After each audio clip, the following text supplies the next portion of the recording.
Right, I'm Newman and I'm from Sunrise Academy. I'm a culinary student, yeah, taking a diploma in culinary arts. Okay. Mhm.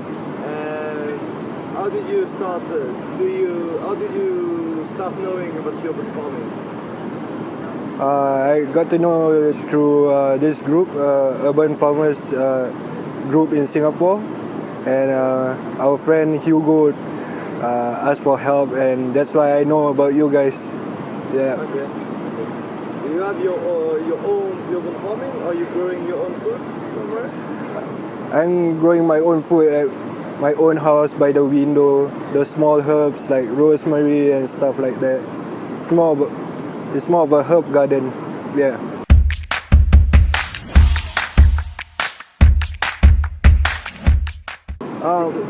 It's because I want to spread awareness to people that although in Singapore it's urbanized, but we can still have a garden like the ones at my back here, as a herb garden.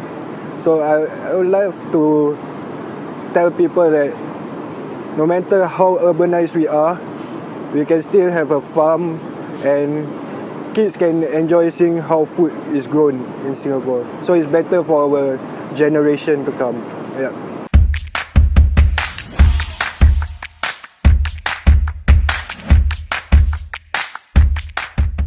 The younger generation cares about it, whether it's GMO or organic. The younger generation are getting more aware of it. As for the older generation, they couldn't care as long as they can get their tummy filled. Yeah.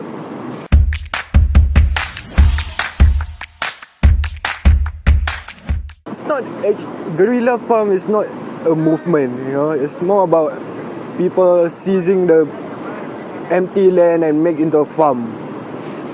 So this older generation, they don't have anything to do at home, so they bring their tools and they work the land and plant their own food. So it's not actually a movement, but it's about the older generation have nothing to do, so they just go down to the void decks and stuff and just plant edible food. Yeah. Is there a lot across Singapore? It's scattered, not necessarily concentrated at one place. Different places they grow different things. So that's basically guerrilla farming in Singapore. Yeah.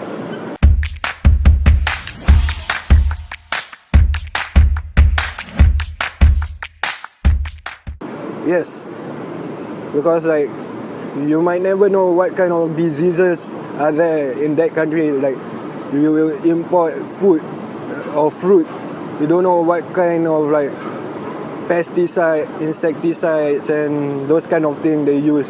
So it's like we are eating unknown substance. So it's pretty much dangerous for us. So if we can grow our own food, that will be better because we know what we are putting to the plant. Whether it's the amount of insecticide inside the plant or all those chemicals, we know what's going in. If we import the food from, let's say, Malaysia, Indonesia or maybe Vietnam, we don't know what's in there. Yeah, the government can do all those lab tests and stuff, but that's waste of our taxpayer money when they can tackle it and we grow our own food, sustainable food. Yeah, so it's kind of a problem. Yeah.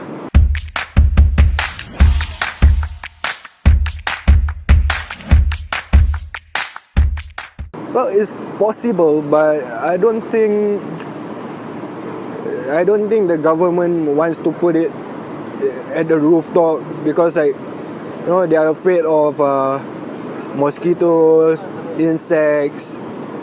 That's the main concern from the government part. Yeah. And all those concerns are understandable, or this is a bit way to to extremism? Like, is there really a problem about this, or is it just the old rules that should be? Well, I understand because why the government is afraid of mosquitoes, because we have a lot of dengue cases in Singapore. Like, people get ill because of dengue. So I understand why they are trying to, keep all these farms away from housing estates. So to a certain extent, I understand why the government refused to have urban farms because of this mosquito problem. Yeah.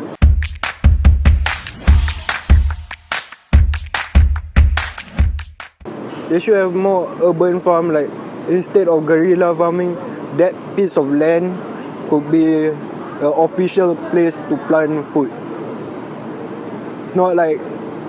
It's not just because of one old man have nothing better to do with his life and he do farming.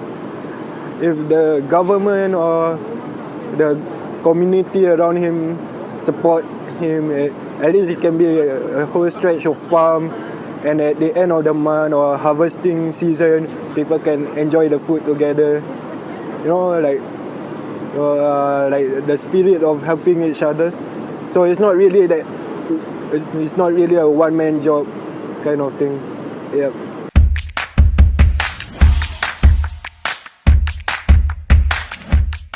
For me, it's like, from my point of view, if you were to ask me, I'm a younger generation as well. I don't mind getting my hands dirty, because at the end of the day, I know where my food come from. I enjoy planting food, getting my hands dirty. Because it's like we can't get a farm in Singapore, like an entire farm, like huge farm. So even though it's a small urban farm, I think it's good. And for the younger generation, like the younger kids, they know where the food come from. Yeah. I will support urban farming 100%.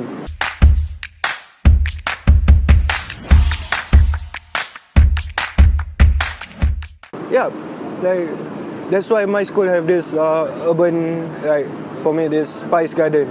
So it's not really food, but it's the spice. So we know how does it grow, how does it feels like, how does it looks like when it's an actual plant. Because if you buy stuff from the supermarket, it's already cut. You never see the plant physically. So for my school, they have this garden at the back. So yeah, they somehow teaching us how food is grown. Yeah, but when you were younger, like primary school and everything, did it teach you?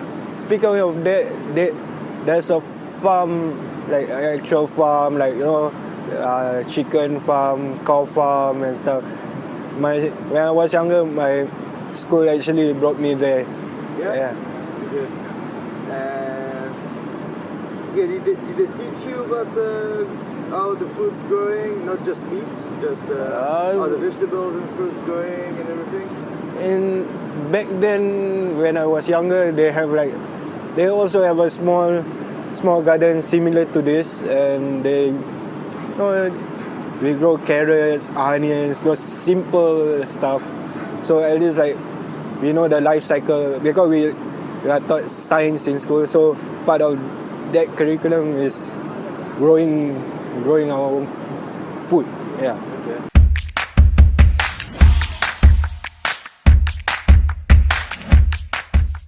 So this is at Sunrise Spice Garden.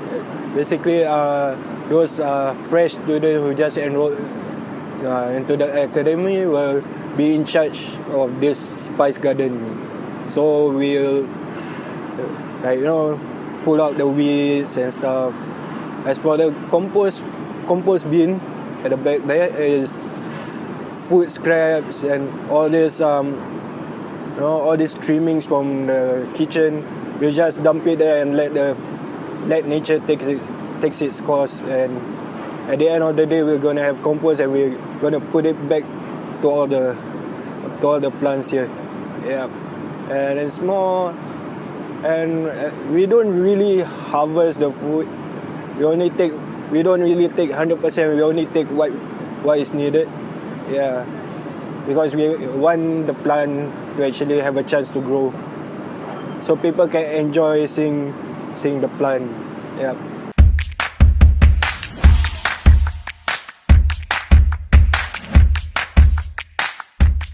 Well, we need to progress, and part of progression is technology.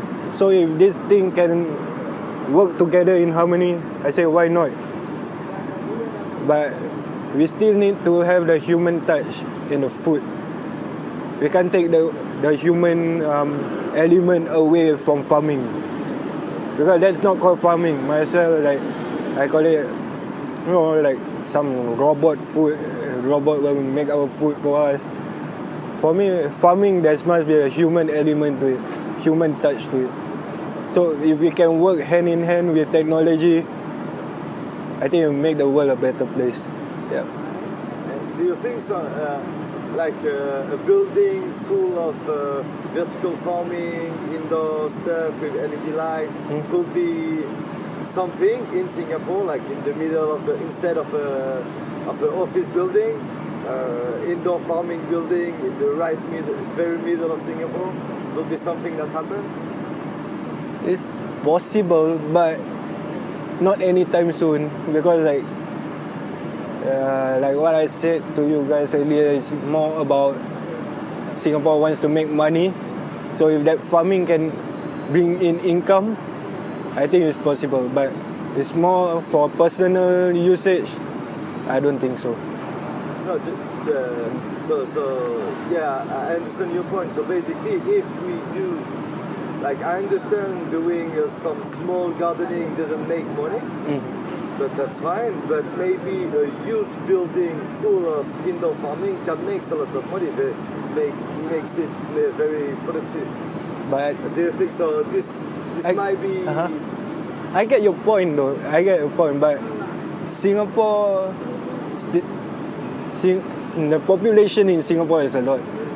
So that one building can't support the entire population. Yeah. So that's why they would rather from that building they make it into finance building, and they just import the food in. So that's why I don't think it's possible. Because it can't support the population, so they don't want to waste the space. Rather than having a building that have a farm, they will have a building with financial office inside, and they can bring in more money as compared to a small, like, a farm which can bring in like just a fraction of the money. Can they mix use? Like, because the finance offices are only open from 8 to 8 on the weekdays. Can they do like some mixed use of buildings where you have a part of office, a part of urban farming, but you must think about this factor. At night, the plant breathe in oxygen and breathe out carbon dioxide. It will not be healthy for the people working in the building. Okay. So you must think of that as a factor of urban farming. Urban farming is not, from my understanding, is one of the hardest thing to do anyway. So because you have to take the factor of planting it, will there be enough light? If you use LED grow light, you will you will use up a lot of electricity, and your electricity will go up. If you use water, hydroponic, use a lot of water, and in Singapore, water is not cheap. It's like they're going to increase the water price soon. So you have to take into factor all this stuff before you proceed on with your urban farming.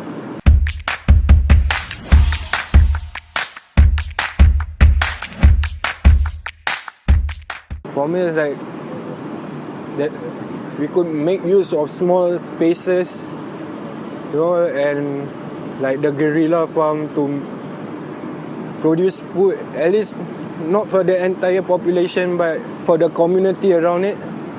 They will benefit from the food. So at least like small places, a bit of farm. at the offices, maybe at the ground floor with like empty space like this, maybe they can have like their own farm. So at the end of the month or something, the staff, the office people that can go down and take some food home, feeding the children organic food. So in a way, if we can utilize all these small spaces, right, and the community can benefit from it, I think Singapore can have a sustainable food, in terms of farming.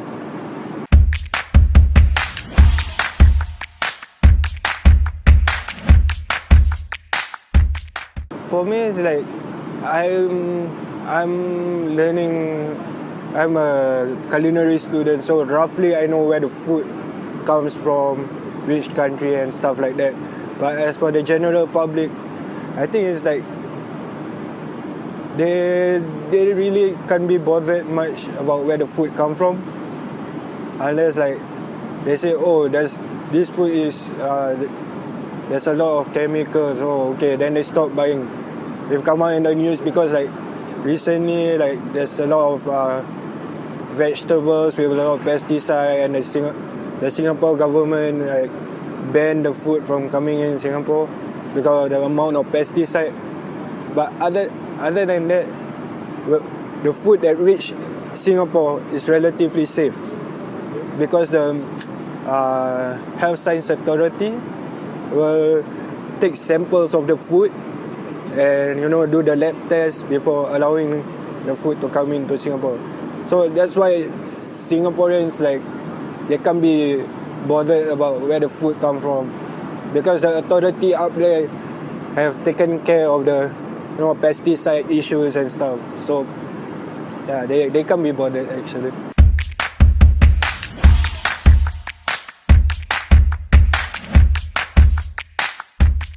Well, I hope that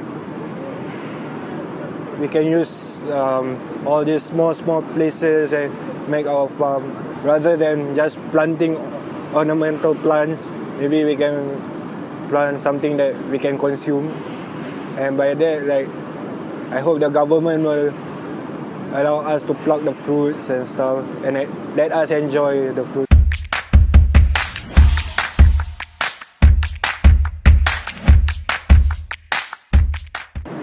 For me, farming in the city, like, it makes the place looks better, and it brings people together. We get our hands dirty together. We get a chance to talk to each other, rather than we are facing on Facebook 24 hours a day, like, or maybe Instagram. It's really like it's something social. Yeah, we can get together, enjoy. Rather, like what I say, like our technology is killing us. So in a way, we can get back in touch with nature. You get what I mean? Yeah.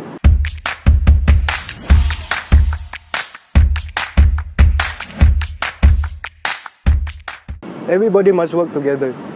Citizen, government, huge corporations, and everybody must work together. Nobody can work alone. So if the citizens have to work together with the government must understand what the citizens are going through, what they want. So the big corporations with a lot of money, can like financially support all this. Yeah, so everybody needs to work together. It's not a one-man job. What could be the tool that allow people and company and governments to be together and act and focus on this question? Well, they can the tool, like if they see a gorilla farm, they can take picture and maybe ask someone who is the owner, maybe talk to the person, and make a better place, like a better farm for the person. And eventually I think it's like they need to be on the ground to understand. They need to come and meet the citizen, like this old man. Yeah. So this will be social media basically. Social media. Like a good way to use social media. Yeah, like what I say, like, that's why I say it's like technology and the farming can work together in this way. Social media you can promote all this through social media. Yeah.